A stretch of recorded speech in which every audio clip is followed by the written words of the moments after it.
Falando um pouco da conferência, foi a primeira vez que o desenvolvimento regional teve uma conferência nacional, precedida por 27 estaduais e 5 macro-regionais. Teve a participação de mais de 10 mil pessoas de diversos segmentos da sociedade e do Estado, e esse é um fator importante porque ele reforça o elemento e o componente da diversidade, que é inclusive o slogan da carta assinada na conferência, unidade com diversidade.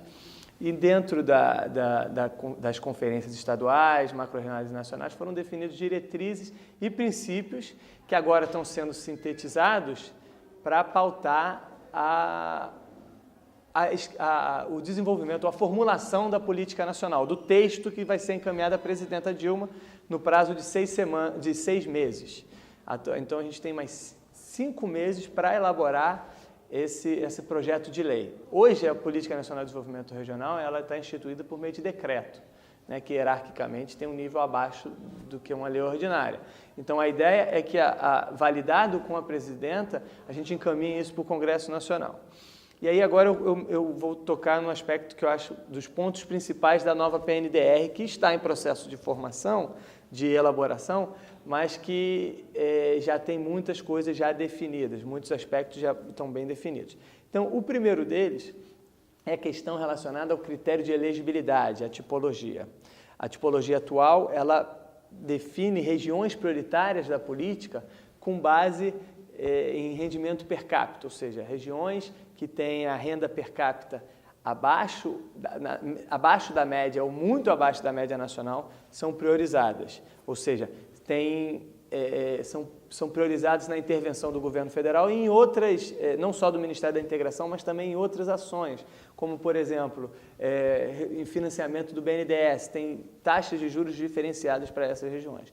Qual é a proposta agora? A proposta é justamente ampliar esse olhar, ou seja, possibilitar que a política atue não apenas restrito a essa questão da renda, mas também olhe para outras dimensões de desenvolvimento regional. Por isso, 3 são os grandes objetivos nessa proposta. O primeiro é o objetivo da convergência, ou seja, que daqui a 10 anos, a gente, em todas as micro-regiões do Brasil, a gente chegue no nível mínimo de 75% da renda nacional. No Brasil, hoje, você tem municipalidades e micro-regiões que estão abaixo de 50% da média de rendimento per capita nacional. Isso é muito baixo, é um tipo de desigualdade, de certa forma, inaceitável. Então, o caminho e a projeção para que daqui a 10 anos é que a gente chegue num patamar mínimo de 75%. Para isso, a primeira priorização são micro-regiões que tenham renda de 50% a 75% da média nacional. E a prioridade 2 é que tenham renda acima de 75%. Por que isso é importante? Porque isso define, e a priorização também, taxa de juros para financiamento dos fundos constitucionais, por exemplo, e define preferências em determinadas políticas do Ministério ou de outros ministérios que se pautem ou que possuam esse componente de desenvolvimento regional. O segundo objetivo é o objetivo de atacar o problema do esvaziamento populacional. Não o problema em si, mas as razões que levam o esvaziamento, que normalmente são vinculadas a problemas na estrutura produtiva, ou seja, uma determinada região que tinha uma estrutura produtiva voltada para o tabaco, vamos supor, aqui, como é o caso aqui de Santa Cruz do Sul. E há um problema nessa produção, então você tem uma diminuição de demanda, você tem, consequentemente, dificuldades em termos de geração de emprego e renda, e aí o que gera migração, processo migratório. Então, o segundo objetivo é voltado para atacar essas regiões, então, políticas específicas para esse problema. E o terceiro e último está relacionado a setores que têm, embora tenham alto crescimento econômico nos últimos anos, esse crescimento está muito vinculado a uma única ou poucas atividades produtivas, como commodities, por exemplo, ou a produção o agrobusiness, a produção de soja no Centro-Oeste. É uma produção concentrada e que, além de ter o problema de você não ter diversificação da economia, ela ainda gera muita concentração de renda porque é focada em grandes produtores. Então, esses são os 3 objetivos: convergência, questão do esvaziamento populacional e o ataque e o combate à descomodização, digamos assim.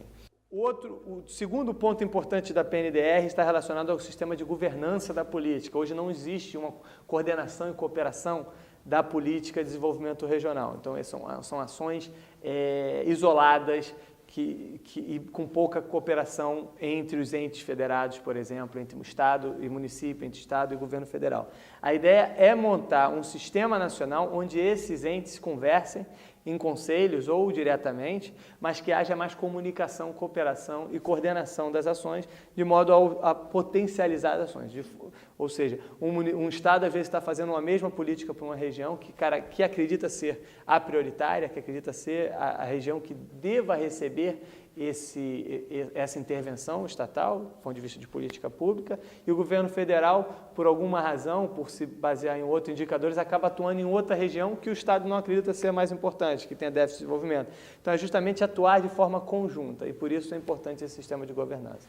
O terceiro ponto da PNDR a proposta de PNDR está relacionada com o financiamento da política. Hoje a política ela é basicamente financiada, os seus instrumentos, pelos fundos constitucionais, muito voltado e carregando o viés e a leitura arcaica da política de comparação puramente macro-regional, ou seja, os fundos são restritos ao Norte, Nordeste e Centro-Oeste, e não ao Sul e Sudeste. Mas o que a gente propõe, o que a proposta propõe, é justamente ampliar esse olhar para múltiplas escalas, inclusive problemas de desigualdades regionais no próprio Estado, ou em determinadas regiões que são comparativamente, em nível nacional, supostamente desenvolvidas, mas que, olhando para o olhar nacional, você encobre déficit de desenvolvimento. Então, conseguiu esse Fundo Nacional de Desenvolvimento Regional para conseguir distribuir esse recurso de forma a atender problemas